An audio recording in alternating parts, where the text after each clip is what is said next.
So John started by reading classics in Oxford at Trinity College, which, as it happens, although it's a little bit before my time, was right next door to my own college, and his college and my college were great enemies in Oxford folklore, Balliol and Trinity. And of it, 6 of his books are listed in the Bodleian catalogue, and many. I noticed, I was checking this, that actually there are many copies in Trinity College Library, which I can only assume must be gifts of the author. The book of his SOAS thesis, Kings, Soldiers and Priests, I think that's fair to say, is this kind of absolutely standard work on Jang Bahadur's era, and everybody who thinks about that period needs to consult that book. But even before that, we've already discussed today the famous Balayat Yatra, and which is being republished also to mark this bicentenary of Britain-Nepal relations by Mandala, and should be out. That's a good question. Good question. Anyway, in all good bookshops in very short order. Then there's this that key source on 1990 and earlier revolutions, People, Politics and Ideology, which was rescued by John when in tragic circumstances, the other 2 authors died in the Thai Airways crash of 1992, and very modestly John puts his own name last on that book, although anyone who knows him will sense his presence on every page of the book. So how did John fall in love with Nepal? Well, as we know, he went straight from Oxford to VSO, and he spent 2.5 years in Nepal, including 5 months in Birganj. And having prepared himself, intensively learning Nepali, he got to Birganj, where, of course, in the staff room at Thakuram College, the lingua franca was Hindi. With his lifelong interest in both in languages and in linguistics and pedagogy, he set about learning Hindi as well. And of course, you may not be aware, he's actually extremely knowledgeable in both Mandarin and Cantonese versions of Chinese, and he dabbles in most of the major languages of Europe, and he even posts on Facebook in Latin on many occasions. Many years ago, back in the 1990s, when we academics were struggling to catch up with what was actually the kind of incredible changes that were being introduced after 1990, and Joanna Prof and I organised a series of seminars and a workshop, and when we were kind of trying to put that together as a book about the ethnicisation of politics and the politicisation of ethnicity, John was just so generous, unstintingly generous in his help and advice, that it just was completely natural to make him part of the editorial team. And when time came to produce a second edition of that book, which has now been published by Vajra Books in Kathmandu, we got some. I thought we had to change the title because Nepal was by that time no longer a kingdom. We had to change it to Politics and Ethnicity in Nepal. Of course, whatever we did, we were going to get criticised. So, of course, we were criticised for changing the title and publishing the same book. But there is a substantial new introduction, which was essentially written by John for that. So back, and I think it must have been something like 2000. CUP approached me and asked, said, we're doing a series of histories of different countries, and would you do the history of Nepal? And I said, no, absolutely, I can't do that, but I know the man who can. And so that book that John wrote, History of Nepal, is, of course, I think the standard introduction. And I think it's the place where anybody who doesn't know Nepal should start in order to get oriented. And as a front cover for that book, he chose a street scene from Birganj. And I actually, a couple of years ago, I attempted to take a photograph in exactly that same spot with the same Rana period tax building in the background. I'm not sure I quite succeeded, but it's pretty much the same place. And I sent it to John. That cover, of course, that cover of the History of Nepal, provoked the sarcastic ire of none other than K.P. Muller, who's already been mentioned today, who couldn't see, he couldn't understand, he couldn't conceptualize how could a street scene in Birganj, of all places, possibly stand for the history of Nepal. Now that, I think, in a nutshell, sums up some of the big issues which we're about to be enlightened on by John. So without further ado, I ask John to give this bicentenary public lecture, The Limits of Nationalism, Political Identity in Nepal and the British South. John.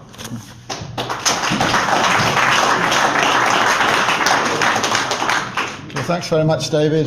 Thank you, everyone, for coming along. I should say at the start that David was extremely generous in what he said. One word was accurate, which was dabble, if you're talking about my knowledge of Hindi or Chinese.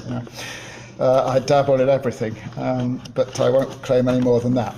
Right, well, the lecture today, I'll say in advance, probably qualifies for, I think, Charles Allen's phrase earlier today was a blunderbuss approach, because it's looking at a range of things. It's basically looking at how political identity developed historically, both in Nepal and in the British Isles. But I will end up trying to say a little bit about contemporary issues, contemporary controversies that David ended with. I won't be going into the rights and wrongs of the Madesi Andhra or anything like that. I wish David Cameron hadn't gone into the rights and wrongs either, but I will be talking about some more general issues. So let's start, and I'll aim to speak for around about 45-50 minutes, so we will have time for questions afterwards. Okay, so let's start with the only bit of theory that we get. The top one, it says Karl Deutsch. It's actually, he cites it as a rueful old European saying, so we don't know who originated.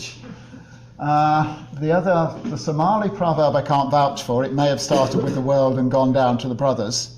The Yorkshire one, there will be people here who will remember it better than I do. But that catches the idea that a national identity is about solidarity, but it's also against hostility against the outgroup. So there's both a positive and a negative side that's a major theme in what I'm going to talk about. Okay, Charles also made the point that we are all immigrants. The experts constantly change their mind about when the exodus from Africa happened, but fundamentally everybody is non-indigenous, and that's another point to bear in mind. Now, I'm going to be talking first very, very briefly about the peopling of Nepal. I've gone into more detail in the written version of the paper, which is mostly lifted from my history of Nepal. I'll just say here that, first of all, as you'll all know, that Nepal is a contact zone between the sometimes called the Sinosphere and the Indosphere, and particularly between Sino-Tibetan languages and Indo-European. We're not sure where everyone started out, but maybe sort of Sichuan, maybe somewhere around here, on one theory, is where the languages started and people moved down in different directions. This is the one model of dispersion of Indo-European, highly controversial. Many South Asians like to think it started in South Asia, but the mainstream version is that somewhere around here, Ukraine and Western Russia was the start. Languages moved, how far peoples moved is a different question, because groups could bring the language in and the existing population could then assimilate to it. Right, the ethnic mix. I apologise for this because virtually everyone here will know this very well, but just in case anyone doesn't. I've got here the major groups in the population. The figures, I'm not even sure which census I took them from, and they are not meant to be authoritative, just to give a general idea.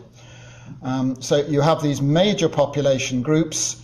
Now, I think the Kassarians, or whatever they call them, are registered as indigenous, but before there was a divide between what's in red, non-indigenous. Madesi is also, I think, non-indigenous, and the people we call the Janjatis, mostly Tibeto-Burman speaking, indigenous, but assimilated into the more dominant Indic culture to greater or lesser degrees. Now, we talked about immigration. This is a very rough map of where we think people came from. with the Sino-Tibetans, probably, and if you go by oral traditions among the Kiranti, they may have started somewhere up in what's now China, come down the Brahmaputra, along the Terai and up into the valleys. Their oral traditions suggest that, and linguistic evidence, similarities in languages bear it out. We're pretty sure that people like the Gurungs, the Tamangs, the Takalis, who were once one group, came down from the north. They may have previously been over in Kashmir. There's a culture called the Northern Neolithic, which some people think was Sino-Tibetan. Then we have the Parbatia, or the Khas, or the Indo-Nepalese is another phrase. Many of them have origin legends suggesting that they came up from the south. In particular, the Thakuris believe that they're Rajputs that moved north, but we're pretty sure that the bulk of them would have been Indo-Aryan speaking peoples who moved probably through the hill country until maybe in the first millennium BC they were coming in. Maybe the Sino-Tibetans were a little bit before them. And then you have those genuine immigrants. There were some people coming up from the plains. And then you have the green arrows, the Madeshis. This is a highly political, controversial point because Madeshis don't like to be sort of written off as people who've come in recently. But their own traditions suggest that there was a major influx about 200 years ago, about the same time that Prithvinarayan Shah was putting Nepal together. And then, of course, there's been a disputed amount of further immigration from the plains further south, often encouraged, particularly in the 19th century, for the kind of reason that Bernardo was talking about earlier, that you were short of cultivators and you needed to bring people in to bring land under profitable cultivation. So I've already anticipated that. We don't really know who came first. Maybe second millennium onwards, because it's 3000 BC, we think, for the Northern Neolithic. The Janjati groups started coming in, but of course they didn't all come at the same time. The Sherpas are the only ones who are precisely documented, 1533, I think it is. So you can't bring them all together as a single group. The Prabhatias, by about the first millennium BC, probably in Kaman and Garawal, and probably moving a bit later into Karnali Basin. And the Madeshis, I've already talked about, major incursion, probably at the end of the 18th century. Before that, and these probably are the nearest to the indigenous people, are smaller groups. The Taro everybody knows. They speak now Indo-Aryan dialects similar to the Khas people around them. But it's thought that they are the continuation of an earlier population. Kusunda, which is a language isolate, that it's not related to anything else as far as most linguists can tell. But there's a guy called Merit Rulin, who most historical linguists think should be carried off by men in white coats and locked up. But he thinks that Kusunda is related to languages in Papua New Guinea, and that they were part of the first exodus out of Africa to South and East Asia, and they got left behind. So it's anybody's guess, but they were here from very early. Rauti, who's still foraging in the forest and not settled agriculturalists, probably continuing an older group. The Satar and the Kuruk, Dravidian, most of the people in those groups who are now in southeastern Nepal did come in later, quite recently, from India, but it's maybe that those language groups were there before. So the end result is you can't make a clear distinction between indigenous and later comers. People have been drifting in at indeterminate times.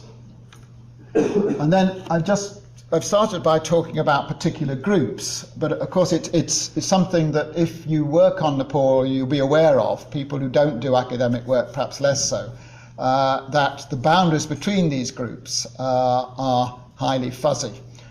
Groups like the Magha, pretty sure, are an amalgamation of people coming from different directions. It is better known that among the Parvatias,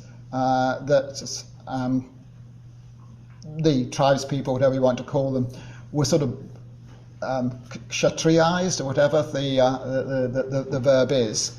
And also that intercaste marriage, as long as the male was of the higher caste, that when someone was already with high caste Hindu status, married a Gurung or a Magar and so on, then the male offspring would be counted as Kshatriya, or later turned into Kshetri in Nepali. So again, you don't have a neat division between these, the Pavatyas and the people now known as the Janajatis. And in some cases, we're pretty sure that the king probably could just decide to up someone's status, as happened with Jung Bahadur. He got the king Surendra to declare that he was a Ranaji rather than just a Kunwa.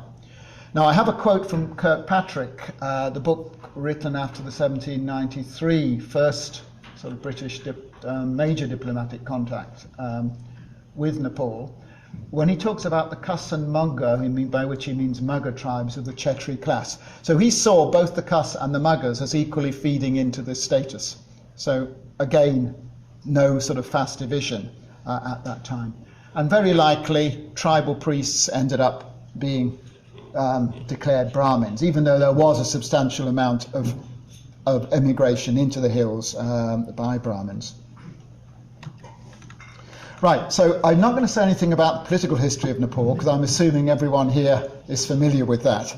Well, I will say a bit more about the British Isles, apologising for those who remember their school history in detail. But for those who don't, very, very briefly, unlike in Nepal, we know that the first ancestors of the present population arrived about 14,000 years ago, because previously it wasn't inhabitable because of the last ice age. We know that later on people were speaking Celtic languages, the languages like Irish, Welsh, Cornish, which is just trying to revive. We know that the Romans effectively took over in Britain for about 400 years, but there are not many of them, not a great genetic impact. We know that Germanic-speaking people then took over. English is a Germanic language.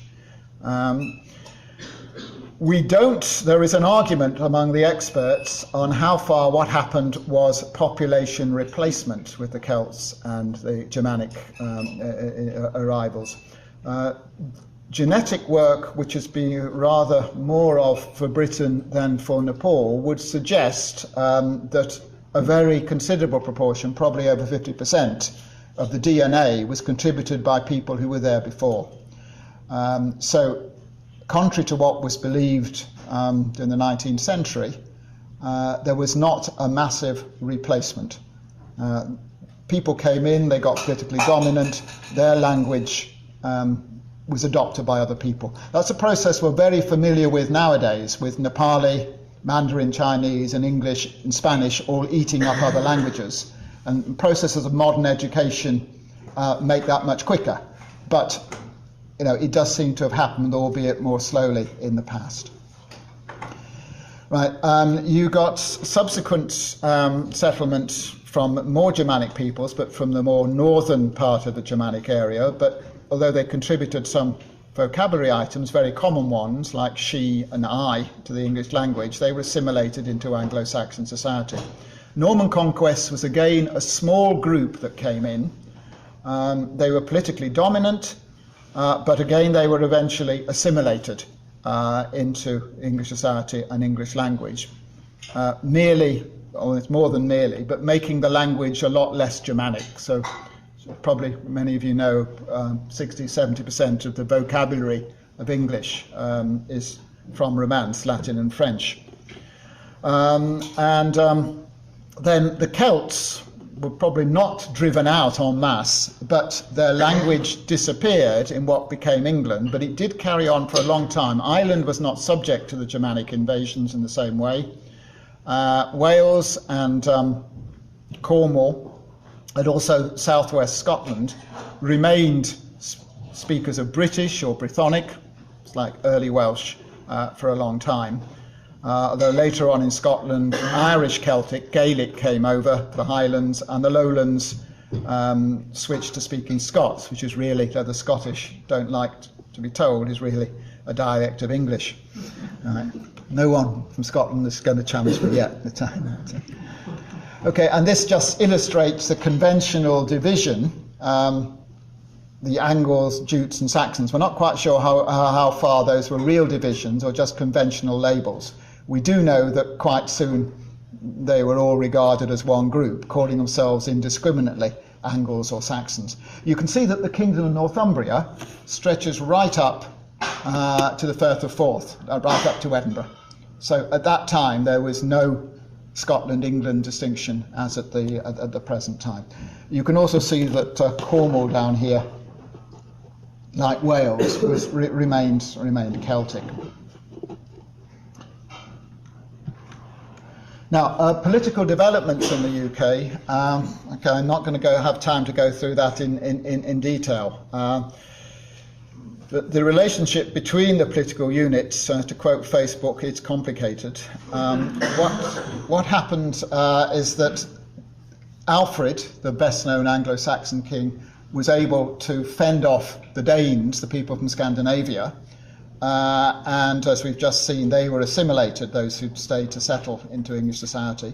Further north, Scotland, which had been really a collection of different people, the Welsh in Strathclyde in the southwest, the Picts further north, people speaking a Germanic dialect in the southeast, and the Scoti, the country is named after, coming in from Ireland, all very diverse. They'd slowly been coming together, and from the 9th century there was a single king for Scotland, or Alba as they called it then.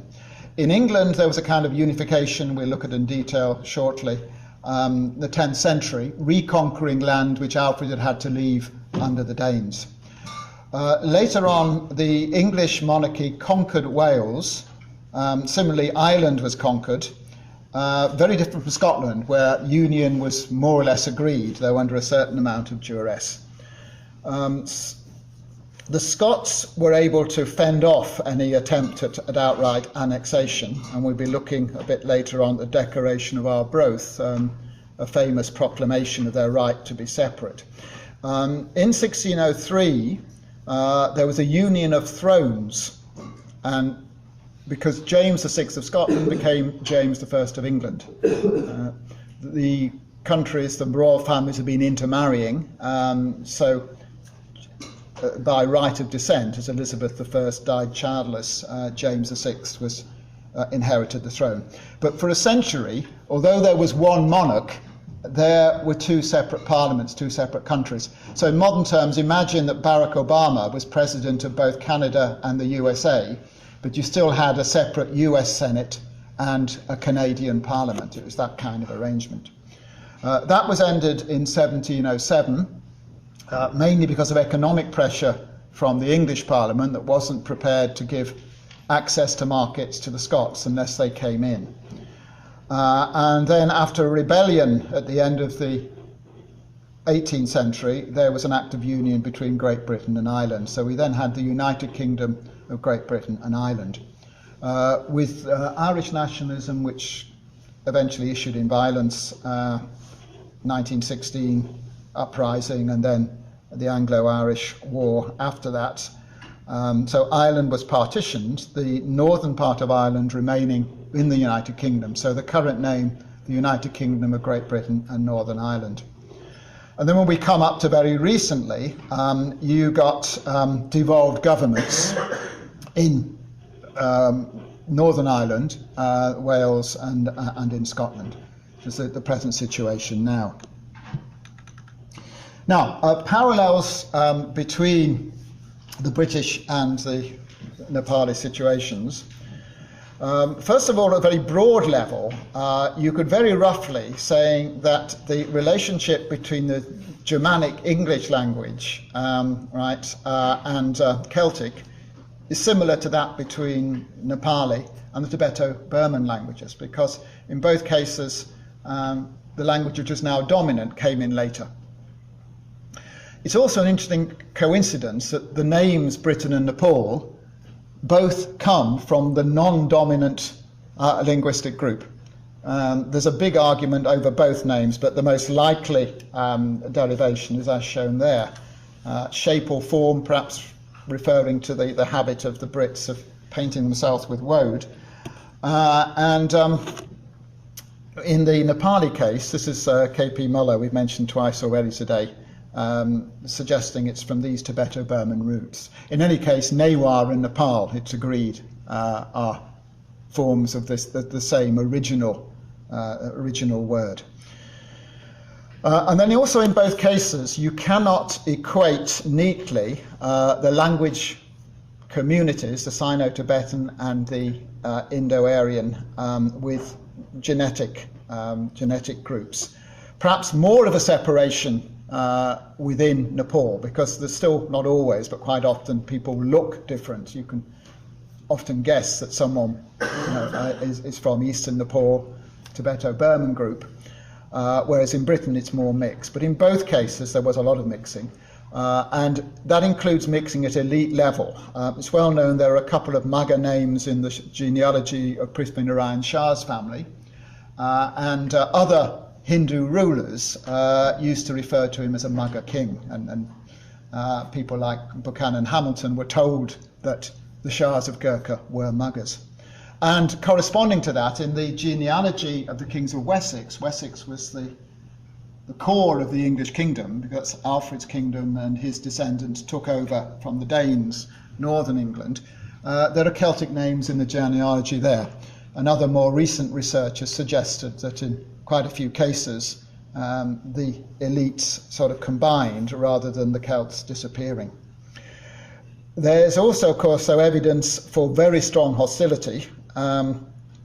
There is ferocious condemnation of the Germanic invaders in some of the early Welsh literature.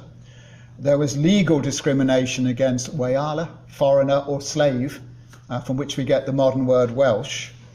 A lot of names started, I think Apache means enemy, but Apaches are quite happy to use it now, and the Welsh are quite happy, I think, to be called Welsh in English. Strong hostility, and of course there's no need to go into all the evidence for Nepal, the flight of population from the eastern hills. Bernardo's paper refers to the Tarus running away when the Gurkhas took over in the Makwanpur, Tarai and so on. And Jumla was substantially depopulated after it was brought within the Gurkha kingdom.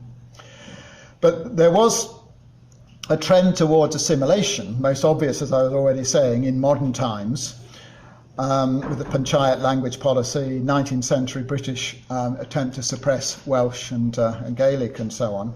But even earlier on, in pre-modern times, there seems to have been a deliberate attempt by the central authorities to promote linguistic uniformity.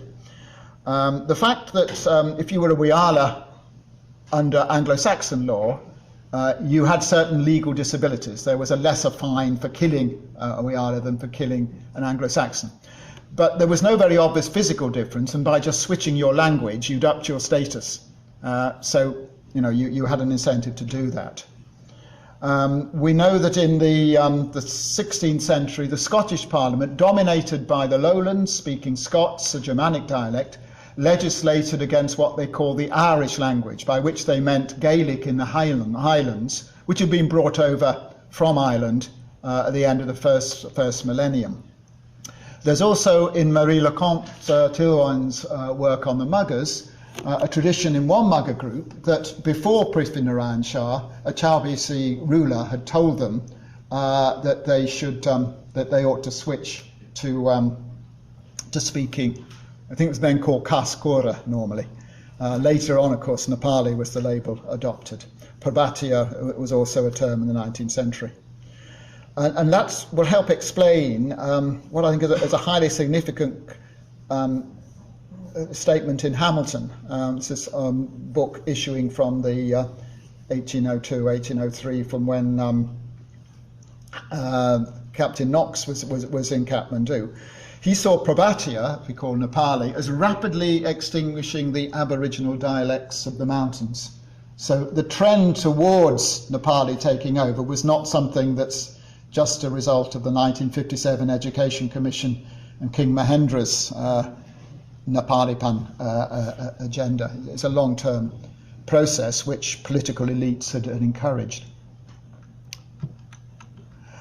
We can make another more specific political parallel between what happened in the 10th century in England and in 18th century Nepal. In the 10th century, remember, the son and grandson of Alfred were reconquering from the Danes, the Vikings, the area which they'd been allowed to keep, which is known as the Danelaw. And in the 18th century, of course, Prithvinarayan was bringing most of what's now Nepal under his control. His successors continued up till the early 19th century. So there's a question for both cases. How far was it a matter of brute military force? In the case of the Kingdom of Wessex, the West Saxon war machine grinding northwards. And how far was there a sense of being English already? And exactly the same thing applies to Nepal. How far did Prithvinarayan just found a Gurkha empire? And how far was it a unification as the sort of dominant historical narrative in Nepal maintains or used to maintain? In both cases, although there was a lot of military force involved, there were some similarities. In the English case, the Anglo-Saxon dialects, although not distinct, were nevertheless fairly close. There wasn't the enormous linguistic variety that there is in Nepal, where you have something like 100 different dialects or languages, depending how you classify them. There's also the fact that I mentioned before that although theoretically there are Angles, Saxons and Jutes, they now became happy to accept a single label. It worked out that the Welsh and the Scottish took over the Saxon one, so you get Sassenach and Sais, and the English themselves changed Angle into Ingle. Alfred himself may have taken that existing ethnic identity, and my Anglo-Saxon is not very good, Anglo-Kuhn, I think. But he was coining a word, if he coined it, on the basis of an ethnonym that was already shared. And then for the intelligentsia, who were working in Latin, as a linked language of continental Europe, that for 2 or 3 centuries before the 10th century, been the expressions Ecclesia Anglicana, the English church, and gens Anglicana, the English nation. So there definitely was some idea of Englishness there. Whereas in the Nepali case, I would argue that in Western Nepal, there was some rudimentary sense of being connected. A sense of being Pahari as against Parbhatia. Parbhatia means specifically Indo-Nepalese, speaking the language of the Khas, whereas Pahari, of course, just means from the hills. I think there was some idea of separation already there. There was a broadly similar form of Hinduism. Hinduism was a bit different from the plains. There was the caste system, which was more relaxed. The mixing that produced the Kshetris, the Khatris, and so on, was outside plains norms. And also the importance of spirit possession, Jankaris and so on, was specific to more or less the area of the Western Himalayas that became part of Nepal. I would think that Kumar Pradhan is right, that in the east, where the Karanti were more independent, hadn't been brought under rulers who claimed to be Kshatriyas, it may not have been such a strong sense of having something in common already. In both cases, though, both Prithvinarayan Shah and Alfred and his successors projected themselves as champions of religion. This was easy for Alfred because at the stage where he defeated the Danes, stopped them from taking over England completely, they were heathen, so they were easy to demonise. A bit more difficult later on because the Danes had accepted conversion to Christianity. Prithvinarayan Shah, as you know from the Divya Pradesh, the Asal Hindustan, there was the idea that we are not just one particular area, but we're an area where the true Hindu Dharma can be preserved. An idea which continued in the 19th century, and Charles was quoting from that earlier on. Okay, and then the final The final point I want to stress is that in both cases, the conquest was presented as a defence or a counter-attack against a common enemy. Now, that was easier in the English case because the Danish conquest had only been a century or so before, so people were well aware of that. If you look at the conventional narrative in modern Nepal, very often Prithviraj Shah is said to have foreseen the threat from the East India Company, so that it was a kind of defensive move to save the Himalayas from colonization. I personally do not accept that reading. I think that the worries about the British came along later, maybe with Kinloch, which Tom has been talking about, and maybe a bit earlier. Once the British Battle of Plassey 1757 became a major power, then he may have started worrying. But he'd begun his campaign to take over the Kathmandu Valley immediately on becoming king in I think 1742 or 43. So there's a difference between the two cases. Now, the third parallel is with Scotland and Nepal, where I mentioned that Scotland had these very distinct groups at the start, and not as distinct or as various as Nepal, but you had no real sense of commonality at all at the, say, in the mid-first millennium. But by the 14th century, in the Declaration of Arbroath, it was relatively advanced compared with other European states at that time. You also have, of course, in Scotland, a Highlands-Lowlands division. And that's always seemed to me to be roughly parallel to what's the case in Nepal, but with the interesting distinction that in the Scottish case, the lowlands have for many centuries been the dominant area, even though the name Scotland comes from a highland group. Whereas obviously with the Nepalese case, the political heartland is in the hills, and it's the plainsmen who feel that they are dominated. You could also maybe take the Gaelic versus Scots. Scots is the technical term for the Scottish dialect of English. Right? So a Celtic-Germanic divide, and you could take the Tibeto-Burman and Indo-Aryan Nepali as another parallel. You could also look, though, at the way in which, in both cases, you seem to have an idea of a constraint on royal power. Even though the king in the Hindu tradition is in some senses a god, there was an idea of limits, and there certainly was in the European tradition. And we'll look at that in a bit more detail in a moment. And then finally, there's the interesting parallel that, remember, the dominant people in Scotland were not that different from the English, right? And in the same way, the dominant language and groups in Nepal are not that different culturally from people down in India. People are very angry nowadays, but when the Brits first started studying South Asian languages, you find very early books treating Nepali as a dialect of Hindi. And the difference between Hindi and Nepali is no greater than that between Cantonese and Mandarin, which are counted part of the Chinese language. But for political reasons, you needed to invoke someone who was less culturally similar to help defend yourself against the people who are more similar to you. So in Scotland, what they call the Old Alliance, using France against England, and very successfully at certain times, less successfully at others. China is used as a counterpoise by Nepal against India. Because the Scottish thing is so complex, I include a quick revise of the elements that came together. The Picts, we think, were Celts, but rather different from the variety of Celtic which we call Brythonic or British, spoken over the rest of the island. The Strathclyde, that's the area going up towards Glasgow, known as the Strathclyde Welsh.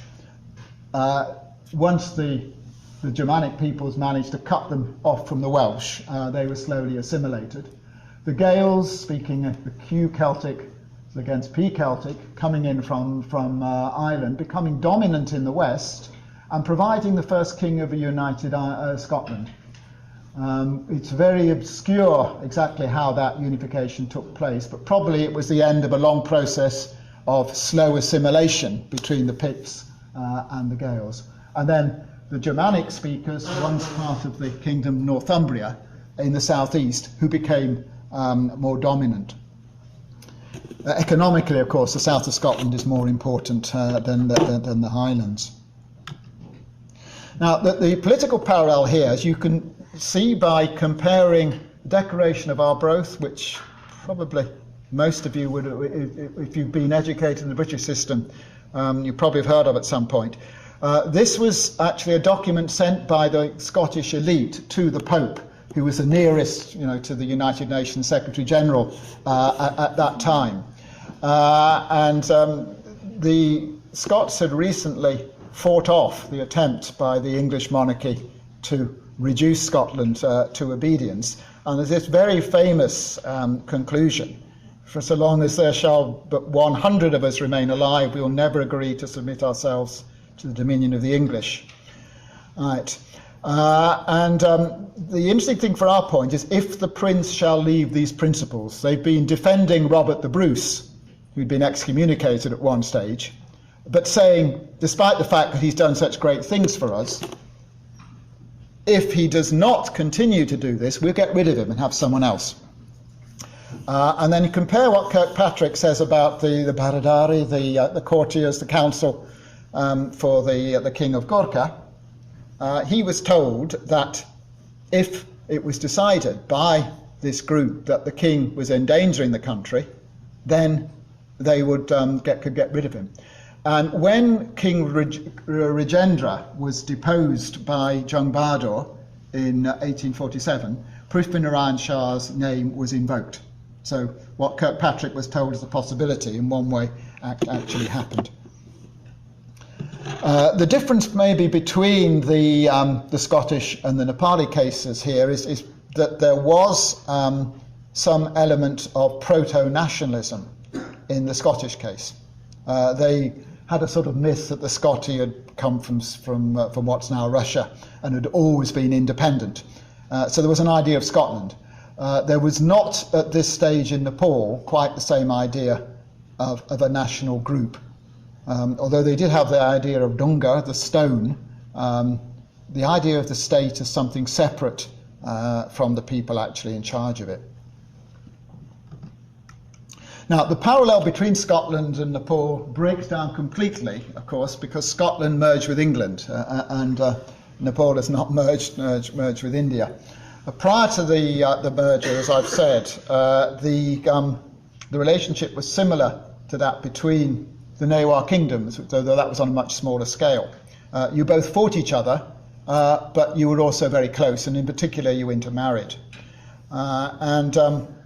I've already said how the Union of Thrones eventually became a union of countries. And what happened at the end, because until recently the union was accepted in Scotland, it had been pushed through by a certain amount of bribery, but it came to be accepted. But the Highlands identity, the symbols of that, the Highlands had been suppressed because of their part in a rebellion, but the emblems of the Highlands were taken over by the Scots generally. And I offer a counterfactual parallel. You have to imagine Nepal as part of India, and the Badeshis all start wearing topis to remain a bit different from the Indians further south. Uses of the past, and I'm almost on my 45 minutes, so I have to speed up now. King Alfred and King Prithvinarayan Shah, we've already talked a lot about, and the idea of descent. Here are the two gentlemen in rather similar poses. Right? Rather unromantically, Abis Abedi once said that Prithvinarayan Shah is really saying there's only one toilet in Singadurba, but I think that he meant something else originally. Right? Prithvinarayan, presumably that statue is from the 1960s, someone may tell us. Alfred's is from the centenary of the 1000th anniversary of his birth in the 19th century. This is a statue at Winchester, which I knew from children's encyclopedias and first saw in the company, I think, of Mark Temple, who's here today, who was stationed in Winchester for agricultural work. I suddenly came round a corner and saw this. Sorry. I saw this, which was very, very familiar. It's just suddenly loomed up in front of me. Now, with Alfred, he's very lucky in that he's one of the few people who's got a good press from every variety of historian. People disagree about how far he could have used propaganda and spin to embellish his accomplishments, but he's generally thought of as an effective ruler. He became important symbolically in England after the Reformation, because there was an idea, you were breaking away from Rome. It was certainly a fact that the Normans who came into England in 1066 were more tightly in with the papal domination. The Pope actually blessed a banner and gave it to William the Conqueror, which he used during the Battle of Hastings. So the idea was, if you're breaking away from Rome, you want to emphasize your continuity with the original, pure English church. And Alfred was the most distinguished of the Anglo-Saxon monarchs. So he was taken up for that reason. The high point was in the Victorian period, when, before Germany emerged as a rival to Britain in Europe and things switched round, it was France that was the enemy and Germany was the friend, and you had Prince Albert marrying Queen Victoria. You also had, this is anticipating the descent point, the idea, a sort of an essentialist view of race. The idea that Britain and England, and we'll see in a moment the two levels are confused, the idea that the reason why the country had been so successful and the peak of their power in the Victorian period was the kind of racial genius of the English going back to the Teutonic Forest, and you play down the Celtic element, perhaps even more so because people were anxious about Irish nationalism at the time. So they're emphasising that it was good for the Irish to be ruled by people of Germanic descent. And Alfred, as also a patron of learning and religion, was a good figure to accept as a national icon at that time. Prithvinarayan Shah, more recent, but has his ups and downs. He was a dominating figure, as we've just seen in the material from Kirkpatrick, down till the mid-19th century, till the start of the Rana regime, when he was invoked in the deposition of King Rajendra.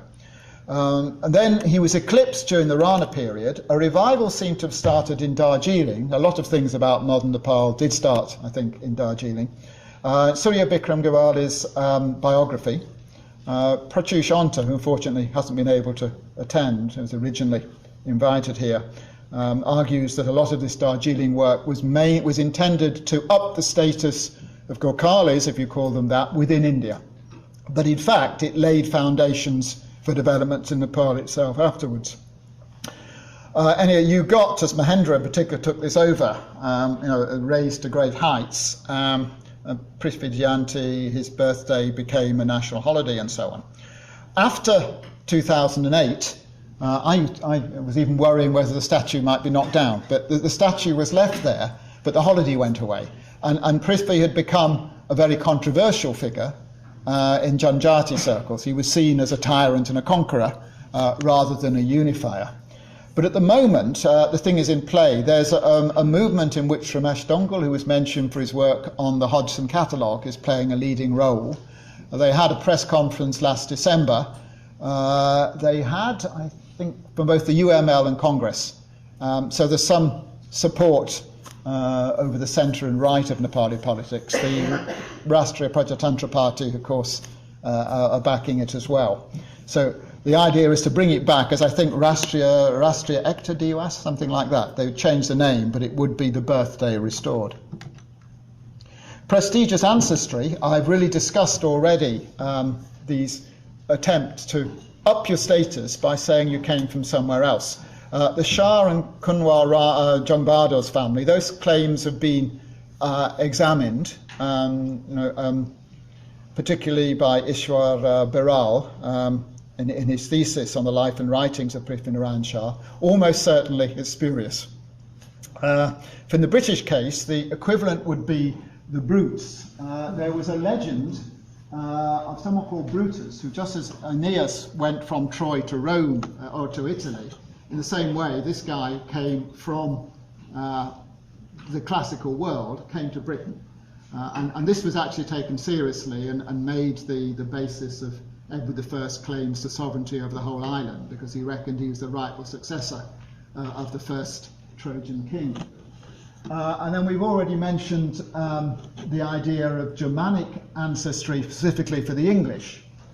And these narratives, which are pretty spurious, to a certain extent have been taken up by the non-dominant elements in the population, very obviously in Nepal, with the whole rhetoric discourse of indigeneity. The idea, yes, you are from somewhere else, and therefore you've got less rights than we have. And less so in the UK, but to a certain extent in some of the Celtic areas to the west, even in Cornwall. I think some people will sometimes talk about the English as incomers. So the thing has been turned on its head and played back against the people who originally promoted these myths. But it is a myth, whatever political use you're putting it to. Right, now watching the clock, I've got to finish, I can't go over 1 hour, but we're now coming right up to date, and probably where there will be the major disagreement on different things. What I've tried to suggest is that there is a problem, both in Britain and in Nepal, in negotiating different levels of identity. You can think of the identities as almost a sort of concentric circles, or sometimes overlapping circles. If we start at the bottom, a sort of sub-national level, you've obviously got your Jat or Jati identity in Nepal.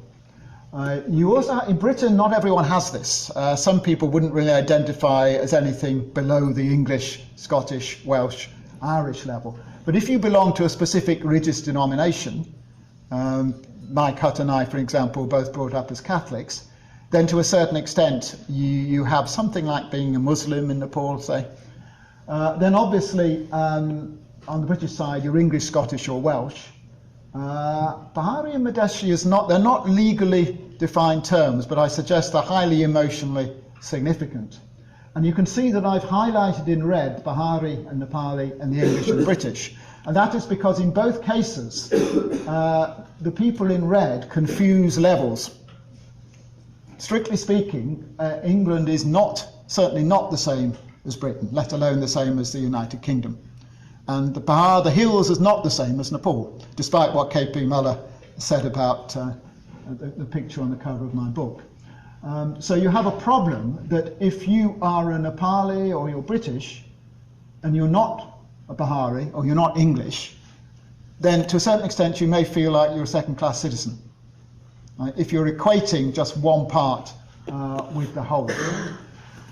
You also have a problem with the supranational identities. There on the Nepal side, I put Indian in brackets. Kanak Dixit had an article, India Reformatted, about 3 years ago, which he circulated again quite recently, reminding us that originally India didn't mean the modern state with Delhi as its capital. It meant what South Asia means today. We had to more or less invent South Asia so we could talk about the old India without upsetting Pakistan and Nepal and so on. So in a sense, there is that South Asian stroke old Indian identity. In the British case, of course, you're European. Even people who want to leave the European Union would accept they are Europeans. David Cameron saying, I don't love Brussels, I love Britain, but he didn't say, I don't love Europe. Because there is some kind of acknowledgement and identity there. But of course, many people don't want it to have any political dimension. So you then, if you take those cultural labels, South Asia and European, and then you move to the political substantiation of them. Obviously, Nepal is not part of India, but there is a fear among many people that they will maybe absorbed eventually. Leo Rose quotes an anonymous minister of King Mahendra of saying that eventually Nepal will be absorbed by China or India, and nothing any Nepali government does will make any difference to it. On the European side, we're already part of what is best called a quasi-state. The European Union is not a state in the strict sense, but it's been developing certain powers which are similar, and that's at the heart of the argument over whether to stay in Britain at the moment. What I would say personally, I mean, for myself, I mean, I'm quite happy sort of identifying at each level, and very, very careful to call myself British, not English, unless it's in the context of football or something like that, where very obviously we are separate. And my worry, although I accept the legitimacy of identities at every level, I'm more worried about shoring up the national level and boosting the supranational. So that's where I sort of stand politically. We then look at, but specifically the Nepal situation. I talked about apprehensions. Apprehensions sort of two ways. Buddhinarayan Shrestha had a paper some time back, not the Sugai, it wasn't a treat, certainly not from the Nepali point of view. A treaty, that should be. This was a late night PowerPoint. He was basically arguing that the Sugai Treaty was invalid because it wasn't properly signed by the king. I think that's a bit dubious, but also extremely dubiously suggesting that because China got Hong Kong back from the Brits, Nepal will maybe manage to get Uttarakhand back from India. But that was a very specific line that he pushes. But I remember from years and years ago speaking to Nepalis who would say things like, well, maybe eventually India will break up. And there was, again, referencing Facebook, which is rather unprofessional, but there was a Bahari who was arguing China is an achievement of the Chinese, India is just there because of the British. So the idea that India is not fully legitimate, it's a colonial construction. On the Indian side, there's a hankering after a fully united India up to the Himalayas. And Leo Rose, to quote him again, says that the Indians have got to stop sort of wishing the Nepalis would sort of shape up and behave like good patriotic Indians when there's any suggestion of a threat from the north. So a problem of trying to get beyond those rival ideas. I needn't say anything about that because David preempted me. K.P. Muller's summary of the picture, nothing to do with Nepal, ancient, modern, or in the making. It occurred to me at the time, if he really believes that, he ought to sign up with C.K. Rout. And again on Facebook, someone did actually suggest from the Bahar, let's negotiate with Rout for a peaceful separation of the bottom part of the Terai. And then more seriously than academic discourse, the Hrithik Roshan affair, when a film star was wrongly reported as having said he hated Nepal and Nepalis, and that caused what you can only describe as rioting in Kathmandu. And Elizabeth Hawley, who's a long-time Reuters correspondent there, her diary has recently been published, gives a very vivid idea. Matching with what I remember from 1974, I was in Kathmandu when Sikkim was amalgamated, annexed, whatever you want to call it, by India. And there were kids running through the streets yelling Dhotiwala Murdabad, death to the Dhotiwalas. I was with an Indian friend who pointed out quite rightly that many Nepali citizens in the Terai were Dhotis. And what's significant for present politics is that Rout, when he was interviewed in January, said that until that incident, he felt he was Nepali. Once that happened, he decided, we're not accepted. I'm a Badeshi. And although Rout doesn't have that much support among the political groups, it's an argument about autonomy within Nepal. There is a danger that approach might gather strength in the future. Right, trying to sort things to get more inclusive identities. That's just some random ideas. I now run out of my time and perhaps wait for questions to look at that in detail. But Britain has a problem that there's no longer an empire. No one ever talks about the English empire. That definitely is British. Right? So with the empire gone and with the religious aspect not so important, you have to look for something else. Acknowledging Celtic roots would be one good way of doing it. In the Nepal case, C.K. Lal, very interesting essay to be a Nepalese, which was then published in Nepali translation with reactions from 50 or 60 people. I have only read 2 or 3 of the reactions, I'm afraid. But he was trying to suggest symbols that could replace the Mahendra era, Nepalipan. And wasn't too happy about the list, and in particular heroes of the People's War. That's something you want to try and forget, I would have thought, if you're bringing everybody together. Abi Sabedi, in his reaction, referred to the contribution of Mysore culture to the culture of the Kathmandu Valley, so that would be something you might look at. But then finally, to come back to my personal political point, in a sense, you have to sort of transcend nationalism, and going to a regional identity seems to me important. And there's a lot of work to do. First quote, my day job, which is teaching Latin. That's the unofficial words for the European anthem. They just have official music, Beethoven's Ninth Symphony, the Ode to Joy. An Austrian Latin teacher wrote that. For those who've forgotten their high school Latin or can't work it out from Sanskrit, may faith and justice always reign in Europe, and freedom of the peoples in a greater fatherland. So the idea that you have both your own nation and this wider thing. And then going to John Bahadur, from the Balait Yatra, when they actually got back to Bombay, and they'd been almost a year away, you have this interesting idea. It was Hindustani Manis Dekta, Bombay Shahar Dekte, Gar ko pariwar Sanga Betboyo Juste Lagtio. Apologies for my appalling pronunciation, but you get the idea. The idea was that you then at that point, after so long among the queries in Europe, you do realise that you have something in common with the people there. And then the final point, moving in the wrong direction, that again is rather political. I am worried that rather than sort of moving upwards, there's a tendency to move down the scale. I was particularly worried by a very good article by Sarah Schneiderman and Mark Turin on Darjeeling, where one of the informants was talking about trying to get into quotas under the Indian system.